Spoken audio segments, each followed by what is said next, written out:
Hello everyone, this is Rakesh और आप देख रहे हैं स्टडी होम। और आज के इस सेशन में हम बात करेंगे हिंदी। और हिंदी में आज एक नए चैप्टर की शुरुआत कर रहे हैं, समास। ठीक है ना। तो समास के बारे में आज जानेंगे और ये खासकर से उत्तर प्रदेश पुलिस की जो नया नोटिफिकेशन आया है उसके बारे में हम नेक्स्ट वीडियो में बताएंगे क्या प्रोसेस है। उत्तर प्रदेश पुलिस और दरोगा की भर्ती साथ में आई है। ठीक है ना। और काफ़ी बहुत बड़ी पोस्ट है ये, जो बहुत बम्पर वैकेंसी है। ठीक है ना। तो उसी को देखते हुए हमने ये समास आज नया चैप्टर स्टार्ट किया हिंदी में। ठीक है, तो चलिए शुरू करते हैं। सबसे पहले हम समास देखते हैं। ठीक है ना। समास का शाब्दिक जो अर्थ होता है, संक्षेप होता है, या समासिक पद, समस्त पद या संपूर्ण पद। यानी शाब्दिक जो इसका अर्थ होता है, संपूर्ण पद कह सकते हैं, समासिक पद कह सकते हैं, संक्षेप कह सकते हैं। समास का इतना अर्थ होता है। ठीक है। अब आगे की तरफ देखते हैं परिभाषा क्या होता है। एक शब्दांश प्लस एक शब्द बराबर क्या होता है? समास होता है। यानी एक शब्दांश जो शब्दों का क्रम व्यवस्थित समूह होता है, शब्दांश, और प्लस एक शब्द मिलकर क्या बनता है? समास बनता है। ठीक है ना। अब देखते हैं आगे की तरफ। एक शब्द प्लस एक शब्द बराबर समासिक पद होता है। एक पद प्लस एक पद बराबर क्या होता है? समस्त पद होता है। ठीक है ना। दो से अधिक शब्द क्या कहलाता है? संपूर्ण शब्द होता है। ठीक है ना।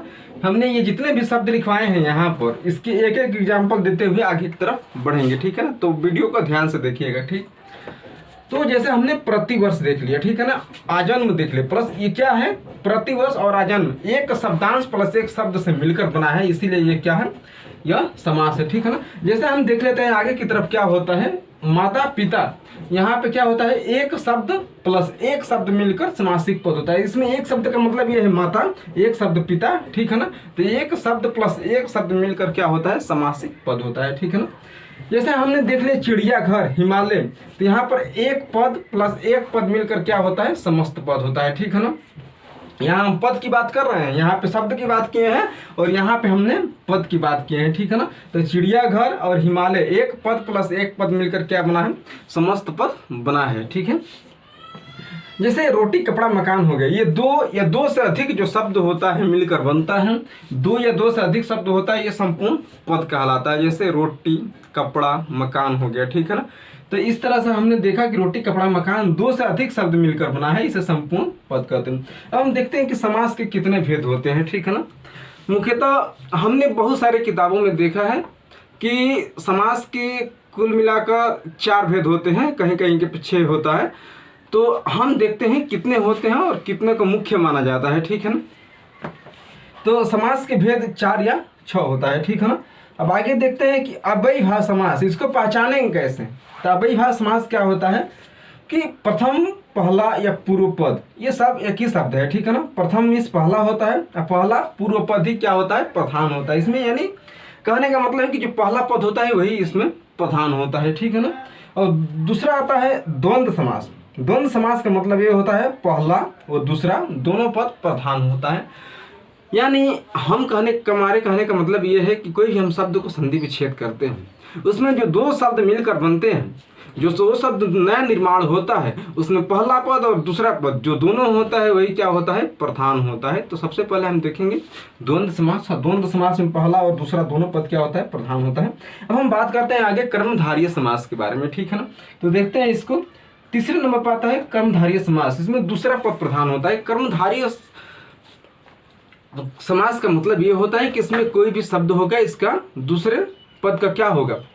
दूसरे पद का इसमें प्रधानता होती है। ठीक है ना। अब आगे की तरफ हम बात करते हैं 4 नंबर पर आता है द्विगु समास। ठीक है ना। तो द्विगु समास को हम इस तरह से देखते हैं, जिसमें इसमें पहला पद संख्यावाची तथा दूसरा पद प्रधान होता है। हमारे कहने का मतलब इसमें पहला जो पद होता है वो संख्यावाची होता है और दूसरा पद जो होता है प्रधान होता है। ठीक है ना। तो इसमें देखेंगे पहला पद जैसे चौराहा, तो पहला पद जिसमें चौराहा है तो इसमें पहला पद क्या है? संख्यावाची है, जैसे चौराहा।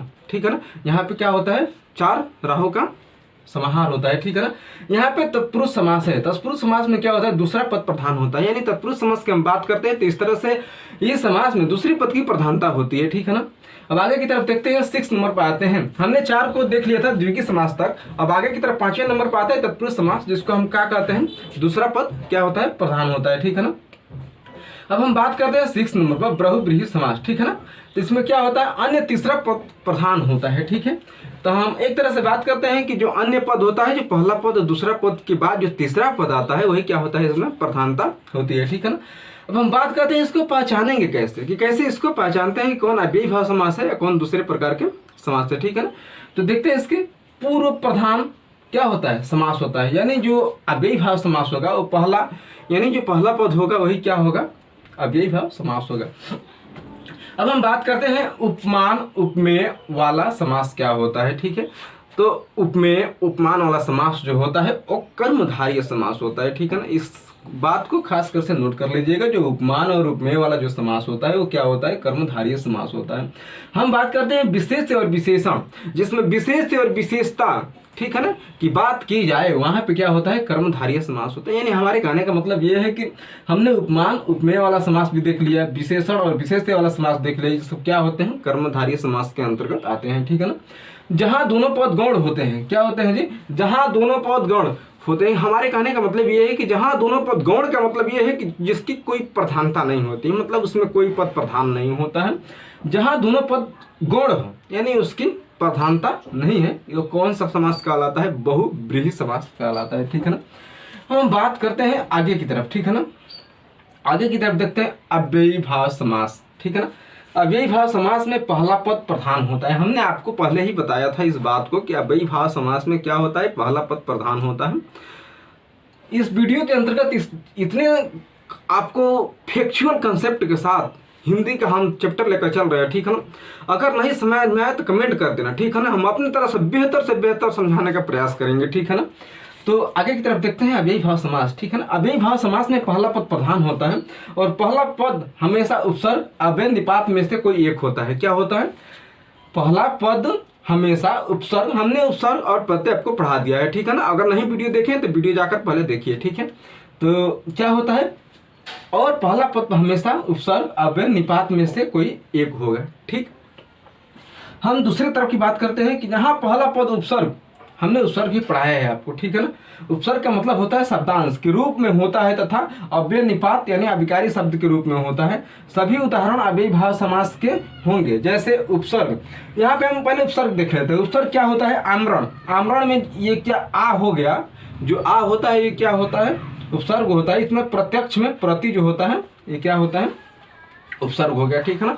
हमने यहाँ पे स्पेस कम पड़ गया, इसलिए हमने उस सारे उदाहरण का भी ऐसे ही रखे हैं और नेक्स्ट क्लास में बहुत ही बारीकी तरीके से 0 to हीरो लेवल तक, ठीक है ना, हिंदी को पूरा कंसेप्ट देने का प्रयास करेंगे। ठीक है ना।